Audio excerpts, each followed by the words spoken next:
Hello, Rob from Fountain Pen Journey with a review of the Parker Vector stainless steel fountain pen. Now, I have reviewed the Parker Jotter and the Parker Vector fountain pens a couple of years ago now, and sometimes I find it's worth revisiting these. I have recently been using a Parker Vector blue plastic fountain pen, but a number of months ago I bought this from Amazon. This is the stainless steel version of the Parker Vector fountain pen. I didn't have the stainless steel version. I was interested in trying it out, but mainly because it was on Amazon and it was very, very, very cheap.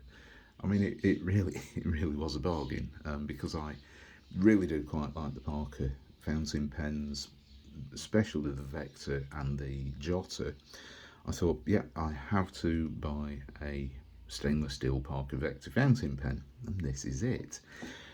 And yeah, I mean, it's a very classic looking, definitely 70s sort of design. This is brand new. I mean, this is a new pen available on Amazon now, and this is it. So let's go over the pen. So on the top we have this black plastic inserted finial with it's got shoulders on it just there and that side. So it's got shoulders.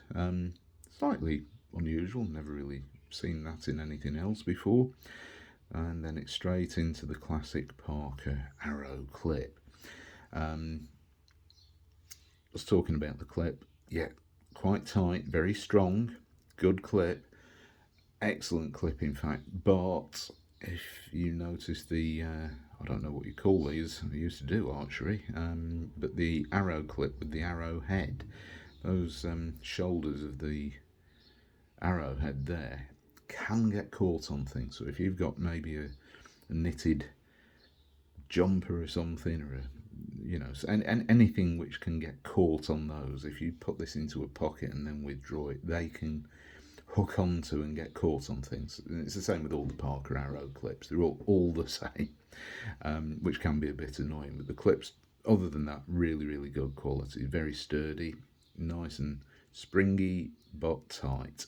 Does a good job. Stainless steel cap, stainless steel barrel.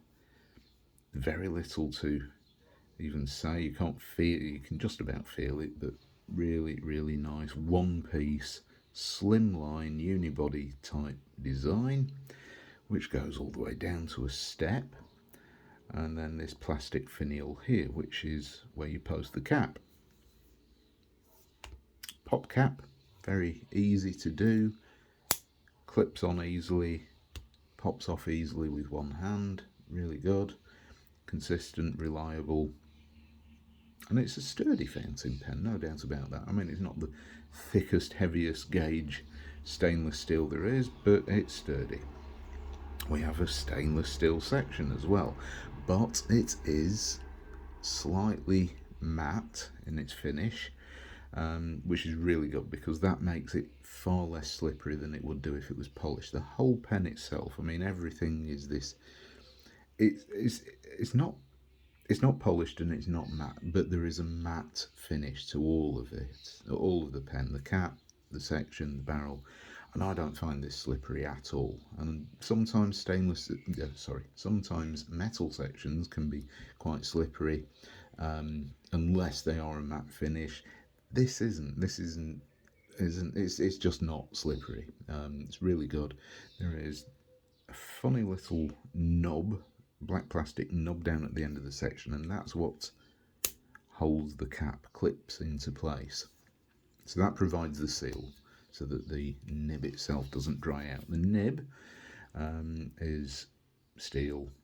It's a standard Parker Vector nib with a black plastic Parker Vector feed underneath. Medium nib, that was all that was available in the Amazon listing, though I'm sure you can buy this from specialist pen stores in fine, medium, broad. And it's a decent length on the section, but I have to point out this is quite a slimline pen, and of course there is a step down to the section which you can feel. It's not sharp, but you can feel it, so it's just something to be aware of. I find this quite comfortable, but it's narrow. When you come from any other fountain pen, you do seem to notice, because of, especially the way that the section is, I mean, it doesn't taper at all. It is one diameter all the way along. You do cramp up if you're using this for any length of time, but you may actually prefer slim pens, and this fountain pen certainly is that sort of slim, and it's going to be in your ballpark of pens that might be right for you. The cap posts onto there, and it pushes down, and it's pretty secure. It's ever so slightly, maybe a tiny bit wobbly, but nothing, and that makes this quite a lengthy fountain pen. Slightly back weighted, but unposted, still a perfectly usable fountain pen.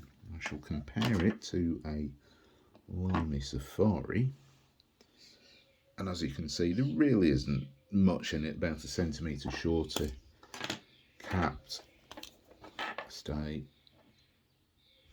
a bit more of a difference there, centimetre and a half maybe, uncapped, but posted. If you're interested in seeing what these two are like, obviously the Parker Vector now has the significant advantage over the Lamy Safari, which the Lamy Safari reclaims when posted just ever so much. So there we have it. That is the pen overall. It is a cartridge converter fountain pen, and it takes Parker cartridges, so they are proprietary cartridges, proprietary ink filling systems, converters from Parker. But I'm happy. I do like Parker inks. I like Parker cartridges. They hold an awful lot of ink. I mean, there's an awful lot in there. I've been using this pen for several weeks now, and there is still more than half of the ink still left in there. Just screw the barrel back on, clip the cap, good to go. Being stainless steel, this is going to be quite a sturdy fountain pen if you do want to throw it in a bag or a pocket, that type of thing. It's not going to get easily damaged. The Parker Vector fountain pens, and my review covered those a number of years ago, they are exceptional. I really like them. It was one of the first pens that I remember using in the early 80s as a ballpoint back then, and I loved the Parker Vector that I had. Didn't even realise what it was until I got into fountain pens many years later. So I like the design. I think it's a really good design. So let's do a writing sample.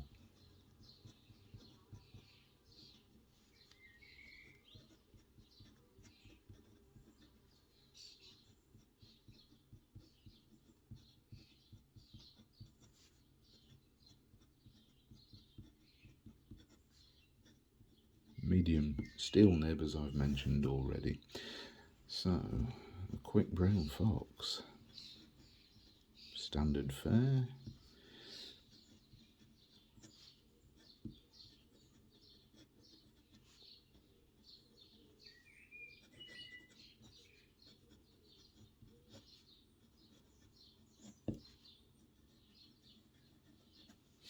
Yeah, really good writer, very consistent, no hard starts, no skipping, the nib doesn't dry out.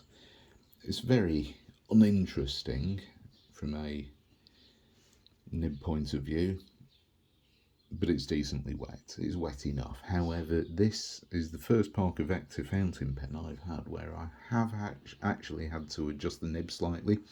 I've always found them far more consistent, and certainly Lamy, and certainly neighbour's dog's going loopy. It's far more consistent nibs than Lamy and Kaweco. Parker nibs in general just seem to be very consistent. If you've written with one, you've written with all of them. They're all the same sort of widths. You know what to expect. No issues usually. But this one was a little bit on the dry side. So I've used some brass shim just to floss in between the tines and it's opened them up just enough for this to be decently good flow. It lays down ink very, very well. As you can see, very consistent. The ink is very nondescript. This is the ink that came with the pen, which is just Parker Blue. Nothing fancy, but it does the job, and it's good enough. I'm happy with it, and to be honest, I even have a bottle of Parker Blue that I fill pens with, so you know, it's a decent blue ink, and I'm really impressed. I like the Parker Vector anyway, but to actually have a stainless steel, really solid fountain pen, not too heavy either. I mean, this doesn't border on light or heavy. This is just a nice, comfortable weight, nothing fancy. So there we have it, Parker Vector stainless steel. Thank you very much for watching, and I shall see you next time. Bye.